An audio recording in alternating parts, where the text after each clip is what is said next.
Was your experience of the North Vietnamese that they fought in the same way and that they wouldn't leave their comrades behind, or did you find them to be cowardly?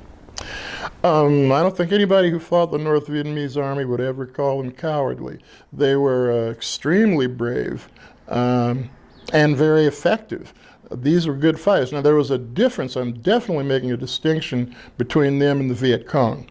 The Viet Cong, if they ran into something, would try and break contact 9 times out of 10. The only time they wouldn't was if they were holding a really strongly fortified position. But on a meeting engagement or on a patrol, their first instinct was usually to get out of the way.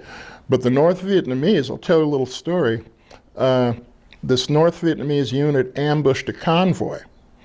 And they were out on the road sacking the trucks, gathering what they could. And this tank came along, escort tank, rounded a corner, and here these guys were caught flat-footed.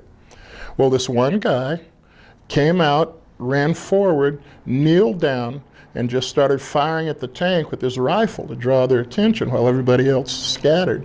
And the tank got closer and closer, and the gunner was sitting up in the hatch, but the guy wasn't really firing at him, he was just firing at the body of the tank. And they're going closer and closer, and he just sort of laughed. The guy never moved, and the tank rolled right over him.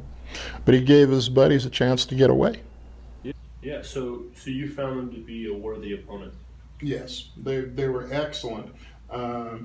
Courage was never something they didn't have, and they knew how to use their weapons. However, their level of marksmanship didn't match ours. I imagine maybe they didn't get as much range time or whatever, but also they tended to prefer to just fire an automatic rather than aim and shoot. Like in the situation I told you about where the platoon was coming down this dike, Jimmy Nailin and the point man were the only 2 guys that were killed. There were only 2 that were hit, I think, but the only 2 that were killed. You had 40 people lined up, and they all opened up an automatic and only hit 2 guys.